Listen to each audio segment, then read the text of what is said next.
Okay, I'll share my screen now. Okay, very good. Yeah. So today we'll be talking on managing excessive cough and phlegm. So we will not go into COVID today unless we have extra time. All right. So I'm Dr. Leong, chest physician. All right. Some disclaimers. So this presentation is for educational purpose only. Please, if one has medical problems, please consult your usual doctor. All right. This presentation is brought to you by Persatuan Kesihatan Dada Perak, which is the Perak Chest Society, Lahat YMCA, and my clinic. Housekeeping, please show your face if possible, all right? Don't be shy, because if you don't show your face, you can't ask questions, okay? Unless you show your face, you can ask questions. Otherwise, you don't know where the question is coming from, all right? So this is a 1 hour meeting. This is a short presentation, maybe 15 to 20 minutes. So during Q&A session, one person is allowed one question at a time, and we will finish all the questions, and then we can come back to you again if you have extra questions, all right? So please give some people or everybody a chance to ask questions. So it's only on the current topic, which is on cough and phlegm. Okay, yep. Cough. Now, cough can be acute, subacute, or chronic. Meaning to say, acute means within 3 weeks, all right? Subacute, 3 to 8 weeks. And today we are concentrating only on chronic cough, which is more than 8 weeks. So up to 3 weeks for acute, 2 to 8 weeks for subacute, and chronic more than 8 weeks or 2 months. So cough is actually a good thing. It is actually a good thing because it protects your lungs from all the bacteria, viruses that land into our airways, dust, the noxious chemicals, etc. Because by coughing, we expel the dirt from our lungs, all right? So it is a good thing to have cough. But of course, if cough is too much or too troubling or too disturbing, then of course, it creates a problem for us. Cough can be productive or non-productive. Productive means there is an abnormal amount of mucus, which abnormal means we can call it phlegm or sputum. Mucus can be considered to be normal, but if it is abnormal, we usually call it phlegm or sputum. Non-productive cough also occurs, and it is known as the dry cough. It means one's cough, but there's nothing coming out. It's a dry cough. So certain illnesses are associated with dry cough. So cough can be caused by infection, virus or bacteria. Choking, sometimes when we eat too fast, sometimes a little bit of the liquid or the food gets into our larynx, our voice box. Cough. We try to expel the particle that has gone in there. Smoke, as you know, air pollution, gastroesophageal reflux disease. It is also known as GERD. This is because of the gastric reflux up the esophagus, which should not happen normally, because when we eat, the flow of food will be in one direction towards the large intestine. So if there is a dysfunction of the gastroesophageal junction, a functional door, then food or liquid or gastric juice may actually regurgitate into the esophagus, causing cough. Posterior nasal drip, something to do with the nose problem or sinus problem. Heart failure can also cause cough because there's fluid in the lungs. ACE inhibitors, drugs used to treat hypertension, can also cause cough. This kind of cough due to medication can be very troublesome. So unless one discovers that it is due to the medicine, one has to remove the medicine, and then only the cough will subside. Otherwise, it won't subside. Many lung diseases cause cough, like asthma, chronic bronchitis, lung tumor, interstitial lung disease, etc. Cough mechanism, all right? So what happens during coughing? So the first thing is that we think it's a reflex, so we actually don't think about it. So initially there will be a deep breath, then the chest will compress the air inside the lung against a closed glottis. The glottis is the around the region of the voice box. It's a closed glottis, so when the air is under pressure, but cannot come out. It builds up, all right? And then suddenly, by reflex action, this glottis opens up. So the air under pressure will just be expelled out very powerfully, and that is your cough. So when one coughs, the particles can actually fly very far. That's why you have to wear a mask, so it can actually fly several feet ahead of you, ahead of us. So what happens in the cough reflex? There are receptors in the nose, there are receptors in the pharynx, the diaphragm, even the ear. They can cause cough, you know. I'm sure some of us, even like me, when I clean my ear canal, sometimes I will cough. So it's also present in the trachea and the bronchi, the eating tube, the esophagus, and the pleura, the lining of the lungs. So these receptors at these places will send messages to the cough center, which is at the hindbrain, which is the medullary cough center. And from there, a reflex, usually motor, will go to the muscles of respiration. That means to build up your muscles, the pressure. The diaphragm, when it contracts, builds up the air. And also the glottis, when it opens up, then the cough will be produced. Efferent nerves, there are many types located at all the places that we have mentioned. They can be mechanoreceptors, stretch receptors, known as RAR, rapidly adapting airway receptors, SAR, slowly adapting airway receptors, and also chemosensors, C fibers, A delta fibers. All these are in the respiratory epithelium, the airway epithelium, all right? And they sense chemicals. All these impulses are sent by these nerves, like the trigeminal nerve, the glossopharyngeal nerve, and the vagus nerve. And where does it land? The messages will land at the hindbrain, the medulla oblongata, the hindbrain, and also part of it in the pons. And then all the messages will be centralized into the nucleus tractus solitarius, where the messages are sent then to the intercostal nerves, where it supplies the muscles of breathing in the chest wall, and also the phrenic nerve supplying the muscles of the diaphragm. Okay, so these motor nerves will create the kind of air pressure that is required to expel the foreign particles from our airways. Mucus is taken to be normal because our body produces mucus, all right? So this mucus is protective, and mainly 95% of it is water. It of course contains mucin, glycoprotein, immunoglobulins like IgA, lipids, and DNA, all right? So they are mainly produced by the submucous glands and the globate cells. So this mucus is what we have, all right? We produce about 15 mils per day of mucus, but we hardly notice it because they will be swallowed. All right. So this thin film of mucus, we usually, as it comes up from the airway up, we will usually swallow it. We won't be able to recognize it actually. So this is the airway epithelium. As you can see, the submucous gland producing the mucus, airway lining. They are ciliated cells, all right? So there's this fine cilia here. These are the columnar epithelial cells. And this cilia moves, right? Usually in one direction, unless they are dysfunctional. And they will propel this layer of mucus up the airways and to be swallowed as normally because it's very little, all right? So the submucous glands are present in the upper airways, but not present in the lower airways.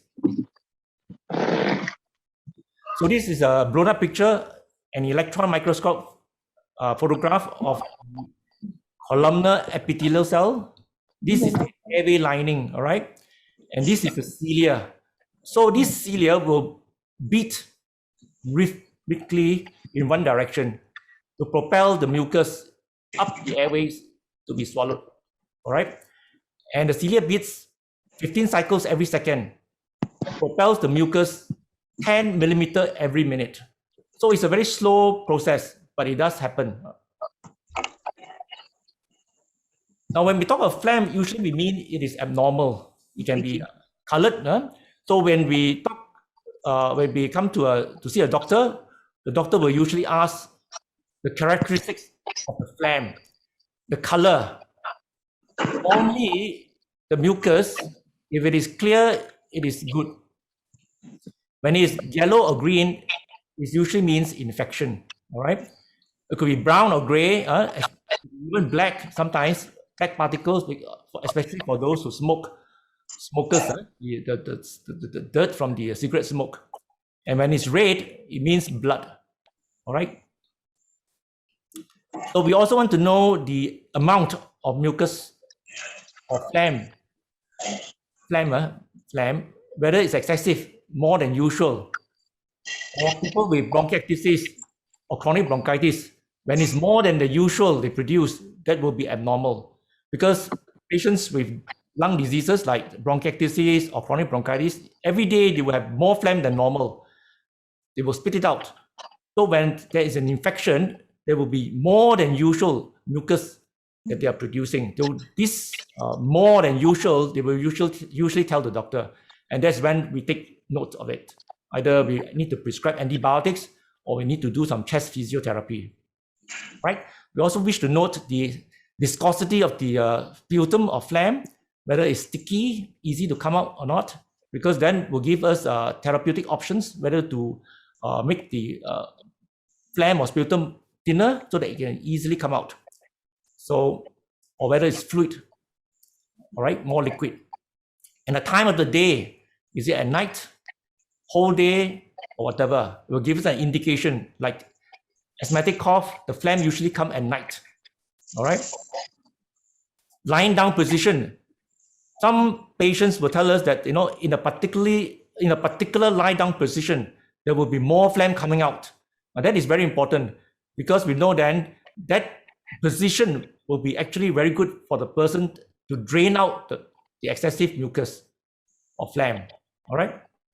Causes of persistent cough, we will only mention 3. There are many more. So chronic bronchitis is pretty common, especially for smokers or ex-smokers. Infection like pulmonary tuberculosis and bronchiectasis.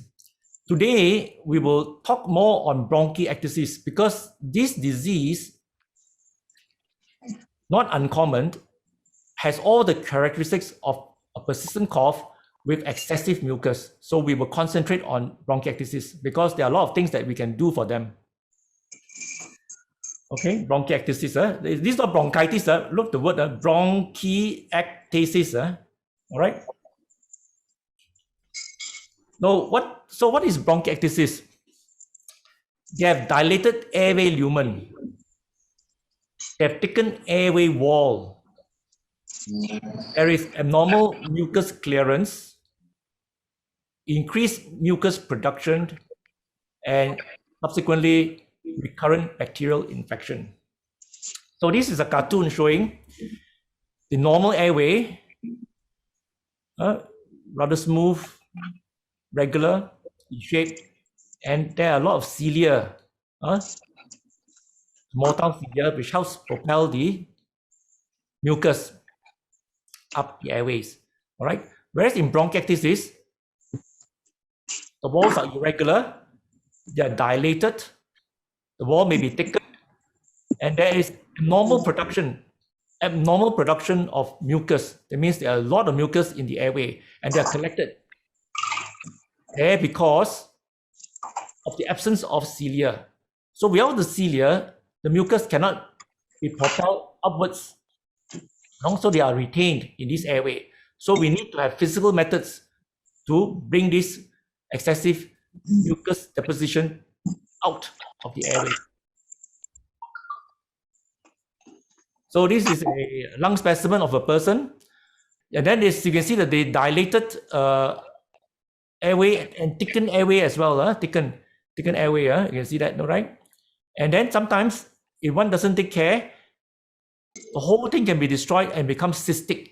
You see the whole place destroyed and becomes cystic. Then this becomes known as cystic bronchiectasis. All right, you can see big cyst because this person has not been clearing the phlegm.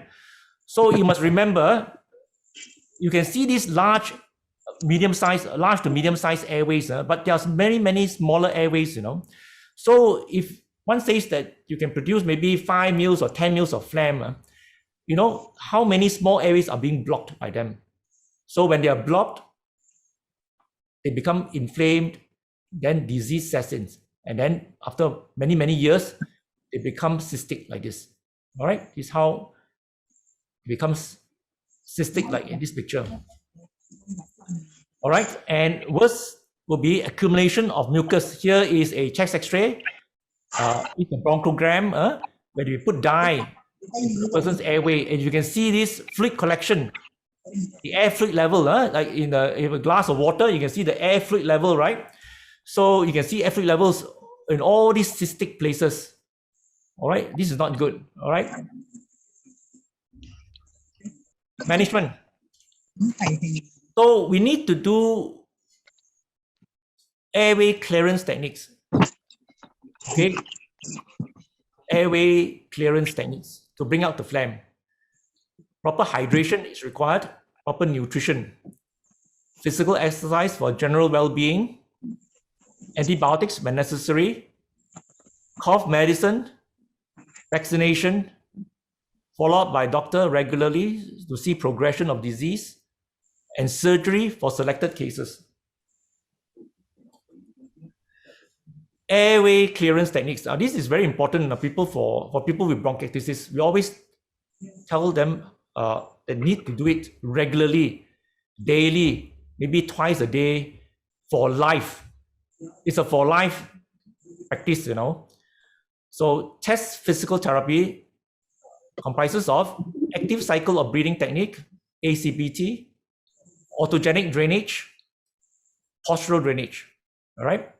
And there are aids using the PEP devices, vibratory Pad devices like flutter, acapella, aerobica, and high frequency oscillators like the West. We'll go into it in a bit of details now. Active cycle of breathing technique. So I think all of us can practice this right now. I think since we are all gathered here today, we can practice a little bit of this. Breathing control, all right?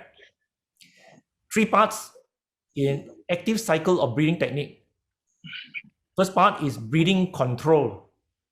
Then thoracic expansion exercises and forced expiratory technique. So what is breathing control? All right, breathing control is gentle breathing, like you and I breathing now. All right, you and I breathing now, but we wish to use the diaphragm more. So is diaphragmatic breathing. How many of us know what is diaphragmatic breathing? Yeah, the Chinese Qigong, the Chinese Qigong is actually diaphragmatic breathing. Hopefully when you practice long enough, you have this power, with you. So the Qigong is actually diaphragmatic breathing. So it allows rest. All right. What happens is that diaphragmatic breathing is very important because when you use the diaphragm, it ventilates the lower part of the lungs. And you will find that bronchiectasis very commonly occurs at the lower parts of the lung, the lower lobes. That's why ventilation of the diaphragm, ventilation of the lower parts of the lungs are very important. So when the diaphragm contracts, what happens?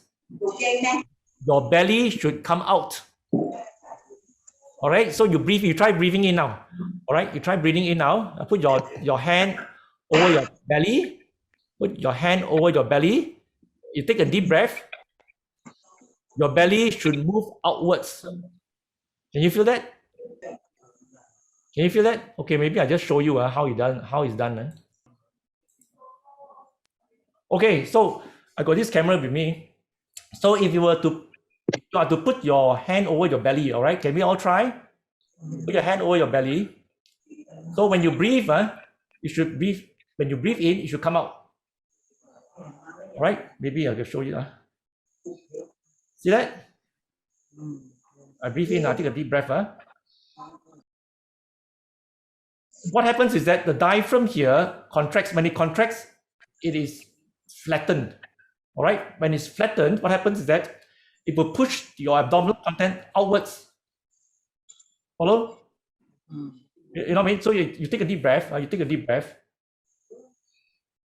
The diaphragm contracts, it flattens out and pushes the belly contents outwards. That's why your hand is lifted upwards and outwards. All right. So when you breathe out, you'll go in again. All right. Breathe in again. See that? Okay. So that is diaphragmatic breathing. All right. As mentioned, when you breathe in, the diaphragm contracts, pulls the lungs longer and expand the volume. That's why this part of the lower parts of the lung gets ventilated. All right. So diaphragmatic breathing is very important. Okay. Shall we go forward? Yep. Now, thoracic expansion exercises. Now, what happens during these exercises? Now, this is your airway, all right, very small airway, respiratory bronchioles, very small airways in the region of the respiratory bronchioles. And then you find that there will be air coming in, and if this area is blocked, this channel is blocked, how is air coming in going to push out or dislodge this foreign body? Okay, now, so what happens is that the air comes in here to the pore of Kohn, channels of Lambert, and channel of Martin, and this thick phlegm or sputum will be expelled this way. So it's very important to do these thoracic expansion exercises. Okay, maybe I just show you, all right, I'll show you with this, how it's done. Okay, now, you want to breathe against resistance, all right? Let's say this part of my lung is abnormal, all right? What happens is that I put my hand over this area and I'm trying to breathe against pressure from my hand. You find that you can actually ventilate certain areas of your lung, you know, like here I'm pressing against it and I'm trying to take deep breaths. You see that? All right. It's sort of like squeezing. When you do that, pressure applied, and you breathe deeply in, it's sort of like squeezing the air across these channels to dislodge all this phlegm or sputum. All right, that's what you're doing. All right, so active inspiration followed by relaxed expiration with application of pressure to the disease area. All right, that is thoracic expansion exercise. All right. Okay. All right, now we can have this forced expiration technique. Okay, now I have a piece of tissue here with me. You can see this. Now, forced expiratory technique, also known as the half, will move the phlegm from the lower parts of the airways up the upper to the higher parts of the airways or to the upper airways. All right. So what happens is that you do this huffing. All right. You take a deep breath to mid volume, not full breath, a breath to mid volume only, and then you blow out in the form of a huff to low volume. So I just show you. All right. Mid volume breath. Or you can even say the word huff, all right? Take a deep breath. So you move this tissue, all right? You can try it by yourself, all right? And this is very important because you don't want to cough when the phlegm has not reached the upper airways, high up to the throat level. Because if you were to cough when the phlegm is actually lower down in the airways, you will be exhausted and there will be a lot of damage to your airways. Your voice may even change, become hoarse, and your throat may be sore then. All right. So it's very important to do the huff to bring phlegm from the lower parts of the airways to the upper parts of the airways. All right? Huffing is very important. So even when we are having a cough or maybe a flu or maybe a common cold, you can use this technique to bring up the phlegm. All right? So then you practice control cough. All right? What is control cough? Control cough is actually a gentle cough with open glottis. So it should sound like this. You know what I mean? So you don't get this sound of a hacking cough. You try not to have a hacking cough. You have a gentle cough with that kind of sound. All right? Open your glottis. Can you try and practice and see how it goes? All right? So that's how it goes. This is a glottis, all right? Open glottis, okay? Autogenic drainage, all right? This is another technique to bring phlegm up. Okay, now we shall go through these breathing cycles, all right? Okay, now you follow this chart if you can. Now, okay, during quiet breathing, okay, shall we try quiet breathing? Just breathe slowly in, slowly out, all right? Try breathing in slowly, breathe out gently, all right? Normal breathing, quiet breathing, all right? For a 70-kilo size man or woman, you will be having a tidal volume of 500 mils, all right? This is your tidal volume, all right? All right? So quiet breathing again, try again. So you are at tidal volume, all right? Now, expel your air completely.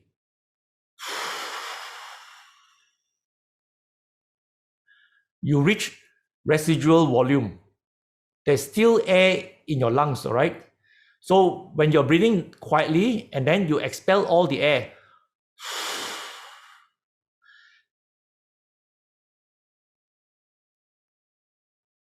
that will be your expiratory reserve volume. You have just expelled your expiratory reserve volume, which is 1.5 liters, 1,500 mils. And there will still be some air, residual volume in your lungs, all right? You cannot expel completely. Okay, now we try again. So we breathe quietly now. Let go all the air. Now take a very deep breath. As you take a very deep breath, you go up, right up to the top. Your lungs are fully filled. You are in inspiratory reserve volume. All right? Inspiratory reserve volume. Okay, you try again. Quiet breathing now. Slowly breathe in and out. Okay. Completely expel all the air. Now take very deep breath until you cannot breathe in anymore. Okay, you would have reached your inspiratory reserve volume. All right. Now go back to tidal volume. Quiet breathing now. All right. Now we are going to show you autogenic drainage now. Now autogenic drainage has 3 phases. 1, 2, and 3. All right. Now, first phase, breathing at low lung volumes. All right. Expiratory reserve volume, tidal volume. Mid lung volumes, tidal volume mainly around there, a bit up, maybe down. And then high lung volumes. All right. Like when you have taken the full breath in. Now, what happens when you do these 3 phases? If phlegm or sputum in the lower parts of the airway will be mobilized. All right. The whole idea is to mobilize the phlegm or sputum in the lower parts of the airways upwards so that you can cough it out. All right. So shall we try? Shall we try? Okay. So quiet breathing now. Quiet breathing. Quiet breathing. Breathe out completely. Take a deep breath. Breathe out completely. Now breathe shallowly. Shallow, very shallow breathing. Less than your tidal volume. Do that for 5 times. All right. Now go to mid volumes, like your tidal volume now. Tidal volume. Bring your quiet breathing a little bit up or down. 5 times. And then now breathe deeply. Breathe deeply. Okay, so if you have excessive phlegm or sputum, then this will be moving. So you have to repeat these cycles several times, all right, to move the air higher and higher and higher. You do it when you are feeling comfortable. Of course, if you are feeling tired or feeling exhausted, you will stop, all right? Stop. So once you got the feeling of this phlegm reaching your throat level or higher up airways, you try to do a control cough and cough out the phlegm, all right? So this is all about autogenic drainage, all right? Get the idea? Yep. Postural drainage. Now, what is postural drainage? Huh? We use posture to bring out the phlegm. What does that mean? We use the advantage of gravity, all right? Liquid, be it mucus or phlegm or sputum, they're all liquid kind of substance. Only depends on its viscosity, whether it's thick or liquid fluid. So we use gravity to our advantage to bring out this phlegm. How we do that is by body positioning. You have to place your body in certain positions to drain certain areas of your lung, all right? We can use percussion to hit the abnormal airways, hit at the abnormal airways so that the mucus or phlegm is dislodged from the airway, all right? And we use compression to further hasten. So with compression, somebody has to do it for you. You need to be an assistant, all right? So compression to move the phlegm higher up, the mucus higher up. And then when it is high up in the airway, you do a huff and a control cough to bring it all out, all right? So just a picture showing the various segments of the lung. There are 3 lobes in the right lung, upper lobe, middle lobe, lower lobe, and 2 lobes in the left lung, all right? And there are many segments. So you can see from this diagram, of course it's not in 3D, some areas of the lung will be in front, some at the back, some on top, some at the bottom, right? So they're all in different regions of the lung. So the lung is actually this big, all right? Your lung is this big and this tall, all right? So it's very large. So they got the front part, back part, top part, lower part, all right? So you need to position yourself so that the abnormal area will drain correctly, all right? So this is what happens. Body positioning. So how do we recommend, how does the doctor recommend positioning? It's actually from the CT scan, all right? So with people with bronchiectasis need to have a high resolution CT scan done, all right? So like in this, like this person, his abnormal part is this part, the right lower lateral portion of the lung is abnormal. So he lies in this position, the advantage of gravity to let the phlegm drain out. So with percussion and compression on the chest wall, the phlegm will be hastened to come out, and thus the huff and the control cough, the phlegm will be expelled, all right? Like in this person, the problem areas are the lower lobes, both sides, the basal area, all right? I'm sorry, the apical, and this is the basal, all right? The basal, so that's why he has to do incline, all right? Anterior basal, the top part at the base. This is the apex part of the lower lobe, all right? It lies this position. So there are various positioning. So we won't go into details of positioning, all right? But very importantly, the position will help bring out the phlegm quicker, all right? aids, all right? Percussion cups for the assistant to use or for self-administration. You don't want to be hitting your chest until your hands and palms are all swollen and painful, all right? There are also mechanical vibrators to help out. Antibiotics. Now, when to use antibiotics? When there's sputum color, yellow or green, or when there's blood, when the sputum volume has changed, more sputum has accumulated, when the person is feeling unwell, there's shortness of breath, there may be fever or chill, and of course, when the person coughs out blood, all right? So that's a time when we use antibiotics. Now, cough medication. Now, for people with persistent cough and a productive cough, that means lots of phlegm and sputum, we will use this kind of medication, all right? We will not recommend medicine used for non-productive cough because this will suppress coughing. When this medicine suppresses coughing, phlegm and the sputum will be retained in the lungs. We don't want this. So this is no-no. This kind of medicine is no-no for people with productive coughs, all right?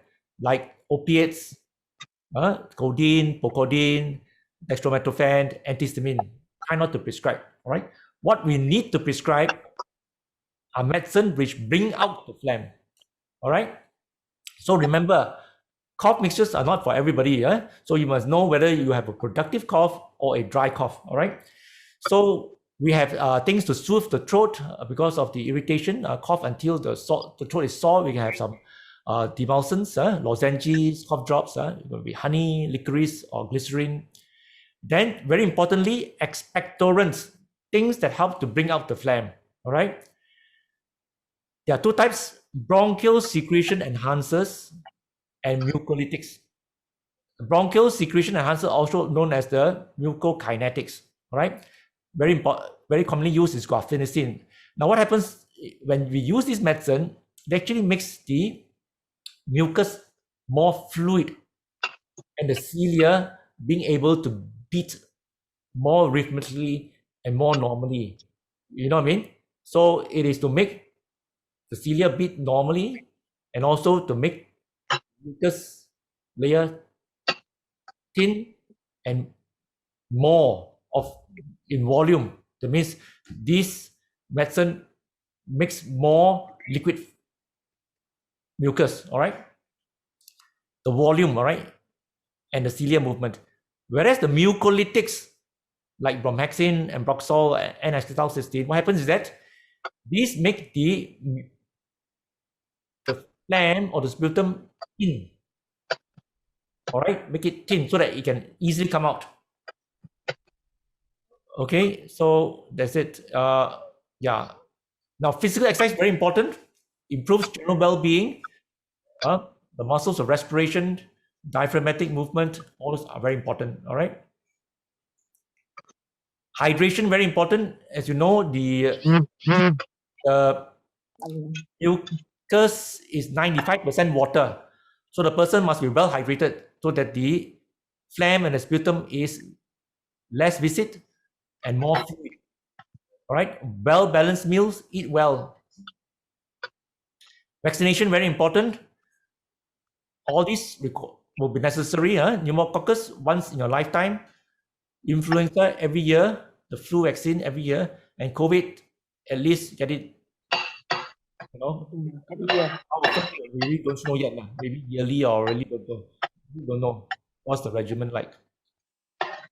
Now, this is a high frequency chest wall obstructor. All right. So what happens is that when the person with bronchitis wears this vest, here is a machine that pumps air into this vest, inflates and deflates, like 20 times per second, you know, and this will cause vibration in the chest wall, loosening up the phlegm and also expelling the phlegm, all right? And then you have devices like this, positive expiratory pressure devices, or you want to play with. to bring up the phlegm, to mobilize the phlegm. All right. This is a threshold pad. This is a TheraPad. And also vibratory pad devices. Here, like in the flutter, there's a steel ball inside there. That as you blow into this machine, the ball will vibrate, and then will cause vibration in the airways, loosening up the phlegm. All these have similar action. A cappella, aerobica, all vibratory pads. That means they vibrate the airways to loosen up the phlegms. Nebulized medication can be administered together with the a cappella. Here you can put mucolytics. You can also put in bronchodilators, all right, so that you breathe easier during the chest physical therapy. So that's about it. So thank you very much. So this presentation probably will be loaded up to YouTube. All right. So if you want to go through it, you can go through it. And please join the Perak Society page, like it, and the YMCA page. All right. Hi. Yeah. Question. Yes. Can I ask, doctor? Yeah. Please. Your first question. Yeah. When I took a deep breath, I tend to my chest up, stomach flat rather than the stomach out. Yes, a lot of people breathe that way. Yes, absolutely right. So during the thoracic expansion exercise, that's what you should do. You breathe using your chest rather than the diaphragm. All right. Whereas in diaphragmatic breathing, you concentrate on using the diaphragm to breathe. You can do that on a need basis. Yeah, technically you should be doing that actually using diaphragm to breathe normally, but because most of us actually will use the chest, you know. Yeah, but so there's not the best way to breathe. Yeah. So it needs a bit of effort. But those people who practice Qigong, they will be using diaphragmatic breathing throughout the day. Okay. Yeah, okay, all right. Thank you. Okay. Any more questions? Okay, good evening, Dr. Leong. Hi, good night. I was trying out the breathing techniques that you were telling us just now, and when I was doing it itself, I was coughing. It triggered a cough. You did get a cough, okay. Yeah. But anyway, my problem, I've been having cough and phlegm for many years, maybe 5-6 years. And of course, I've seen GPs and physicians. All right, they have run the whole series of tests, including chest Xray and all that. They said everything seems all right, normal. And then, of course, those days they were giving all kinds of cough mixtures and medication, but all that only gave very, very temporary relief. And of course, it's only the discomfort of coughing, especially at night, but otherwise, no other problem, you know. But despite that, I continued the treatment, you know, with the doctors, followed up with doctors. The last of which was something about 5-6 months ago when I went and saw a different physician. So he thought, after checking me and doing all the X-rays and whatnot, that everything seemed clear. Probably there was fluid retention. And he gave me some medication for a couple of weeks. But still, it hasn't gone off. So that's basically my problem now. Okay. Yeah. Do you have any nasal problems? Running nose? No. Sneezing? Running nose only when I am having the cough. Not normally. Like now I don't have. But when I'm coughing, there's running nose. Running nose, blocked only nose, when I cough. Blocked nose, sneezing, itchy nose. Sneezing, no, I don't have any sneezing problem. But cough with phlegm, most of the daytime I don't have it. It's usually at night and maybe early morning. Yeah. Okay. Yeah. But most of the day I'm all right.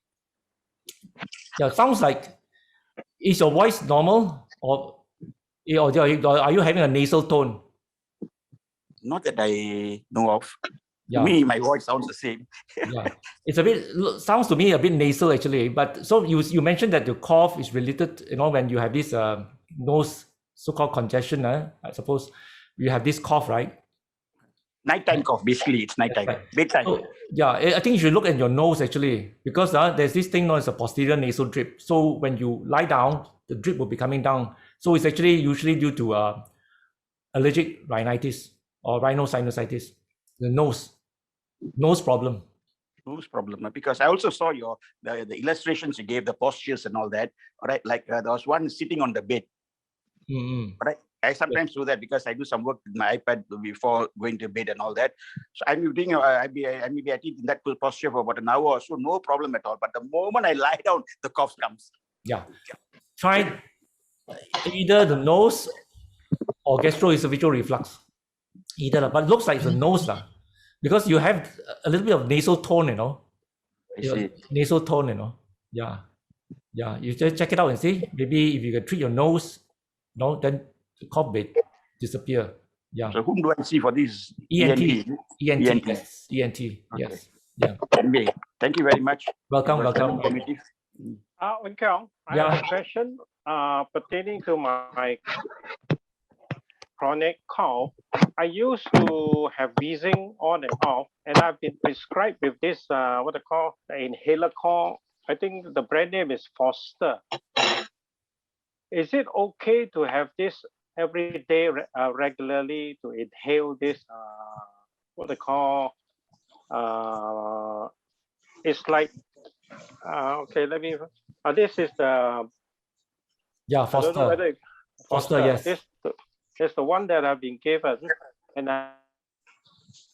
I've been on it for the last 2-3 months. Is it okay to have it so regularly? I do have this cough occasionally and wheezing also occasionally. Yeah. So last week, how many times do you wheeze? Last week, there's no more wheezing, but my cough comes once in a while. But it just comes like that, and then it goes off. No, last month? It is not. Last month was also the same. Last month I had wheezing, but this month the wheezing has gone, but my cough is still lingering on. Okay, great. Now, do you know why you wheeze? The doctor some years ago told me it was bronchitis or something like that. The word bronchitis, dilation in. He did some scanning by putting a camera down my bronchia, and then said there was inflammation and so on. Okay, yeah. So how do you get the wheeze? Do you know how you get a wheeze? I caught a chill. How does what I want to ask is that maybe for the benefit of us all, how do you get this whistling sound? You can hear it, but what's the cause of it? What's the cause of it? What caused this musical note? Like, I don't know. It just comes. It just comes like that. Sometimes it could be I'm in a room of when there's a change in temperature. Yeah. Okay. What I'm from driving warm to cold. Yeah. What I'm driving at is very important in the sense that your musical note wheeze is actually if you have a narrowed airway. All right. Now, okay, you try to whistle now with an open mouth. You have to make your mouth, isn't it, to create the wheeze, right? Isn't it right? You cannot do. There's no wheeze, right? Now, meaning to say, when you get this musical note known as the wheeze, when you hear a wheeze, your airway is actually down by at least 50% or more. It is narrowed by 50%, So I'm struggling myself to get air in, is it? Yes, in a way, and it can get worse at night or early morning. Usually at night. Yeah, it can become very dangerous, because you see, when you wheeze, it's already 50% down, and when it's at night or early morning, when the airways are usually more twitchy, we call it more twitchy. When it goes right down, you're actually having an attack. Most probably, with the Foster being prescribed, you're having asthma. The doctor is treating you for asthma. You say he has been using for 3 months, right? So if you have been using for 3 months, probably he's treating you for asthma. You might have to ask him, of course. Please go back to him. About two and a half, about 3 months. So it's a persistent cough. Can you hear me? Yeah, can. So the wheezing part is very significant because there is a variability of your airway. Hello. Yeah, can hear. There's variability of your airway. By the time you wheeze, it is down. Opens up, no wheeze. So you're being treated. That's why your wheeze is getting better. You're getting less wheeze nowadays, right? So it's very important that from what we gather from our friend here is that wheezing occurs when the airways are narrowed at least 50%. All right, one must get treatment. All right, so looks like he is having asthma, and when the asthma improves, all right, the wheezing goes away first. All right, the doctor may still hear bronchi, musical notes in the chest. All right, and the cough will be the last to go because the cough denotes inflammation, airway inflammation. So from what Keong is describing, he's actually getting better. The wheeze is gone, the cough only left. So, but it's not controlled. Because if asthma is controlled, there should not be cough, there should not be wheeze, and the medication prescribed should be doing all that. Yeah. Dr. Leong, Yes. I have a question here. You see, most of the time my phlegm is clear and looks like saliva. Sometimes it's like quite viscous or sticky. Not throughout the day, on and off. Sometimes after certain food, I take more. Do I still have to do my percussion, let's say twice a day or at least once a day? Actually, I seldom cough. I cough only sometimes when I sleep or when I feel dry. Yeah. So the thing is that if one is being diagnosed as having bronchiectasis, so this abnormal production of abnormal mucus, that means phlegm and sputum will be more than normal. So it's advisable to continue the chest physiotherapy at least once a day, better twice a day, because it only takes about 15-20 minutes each session. So why in the morning? Because of the collection over the night. And why before sleep is because you want to have a good night's sleep rather than coughing the whole night through, you see. So the thing is this, when the bronchitis symptoms are under control, the airway inflammation is much less.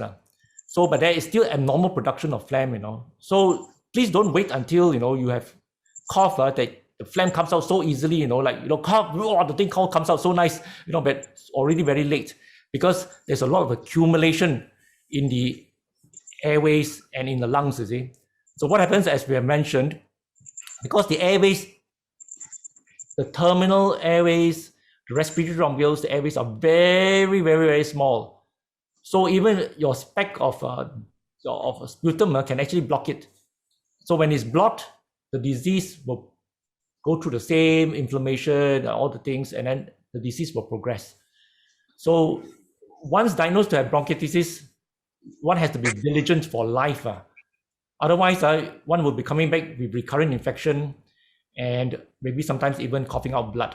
And of course, as the disease progresses, there will be shortness of breath, lots more purulent phlegm, Some of the phlegm of some of the patients are so bad, that it's like coughing out a cup full of phlegm, that much, cup full. Every day, they will be coughing out that much phlegm. So we don't want to wait until one's disease is like that. Okay, thank you, doctor. Welcome, right? Any other questions? Can I ask Yeah, please. Last question. I'm on the I'm consider a bronchiectasis case. CT scan. Then your recommendation of the a cappella, very useful. Once I use it for a year, initially a lot of flames coming up. Sometimes one tablespoon, now 1 teaspoon. Recently, these 2-3 weeks, it seems nothing come out hardly. Only small very like small lumps of loops of flame only coming out. Is it normal? Because it seems as is it the thickening of the flame that I cannot bring up the flame using the acapella. I'm using it now, but at night I sleep well. No wheezing, no what do you call it? The kind of mucus blockages. Is it normal after using for quite some time with the acapella?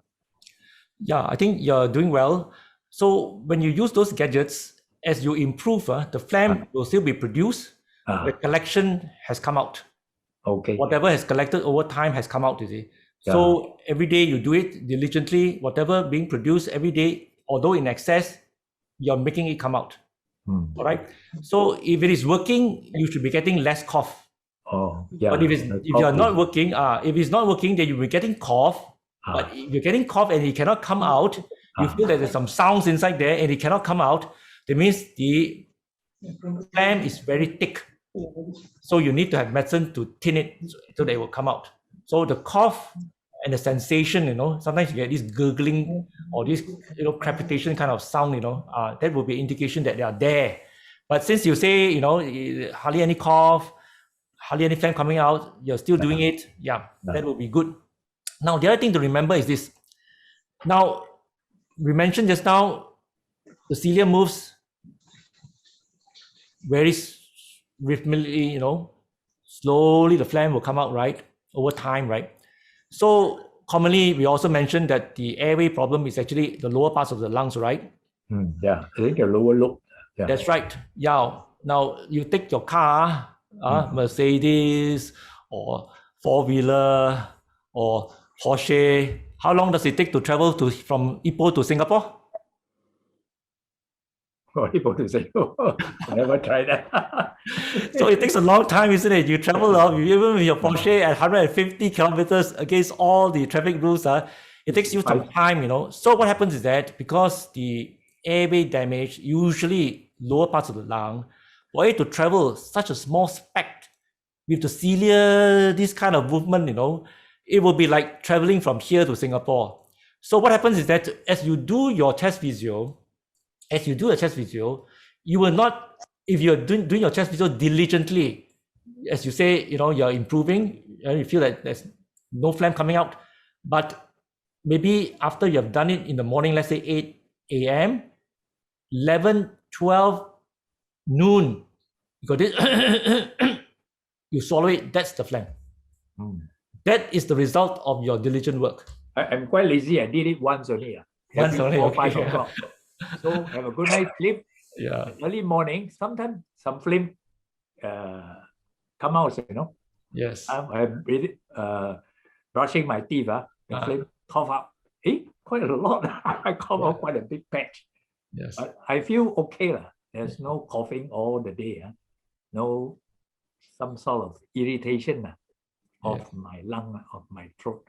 So I still maintain only once a day. Is it enough? The kind of... Well, better than none.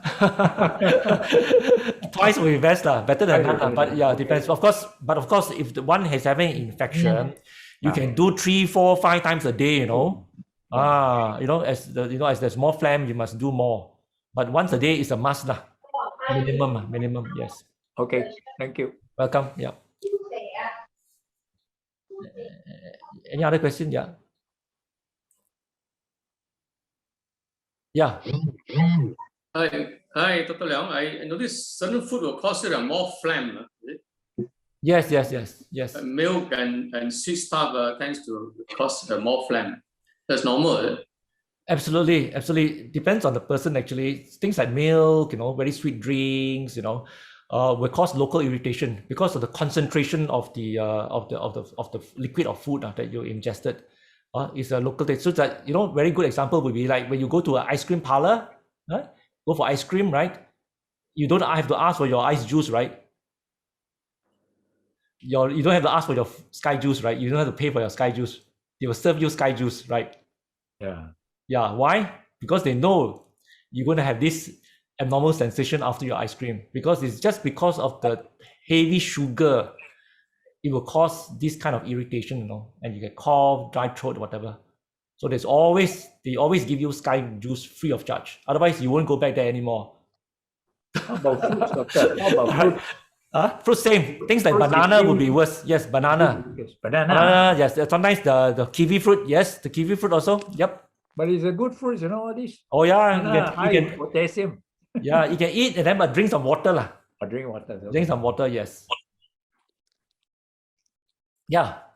One short question Yes. Sure. on medication. Yes. Does approval, which is prescribed for hypertension, have Yes. any role to play in cough and phlegm? No. Approval is the ARB. Yeah, the ACE inhibitor are the ones, the earlier generation of ACE inhibitors.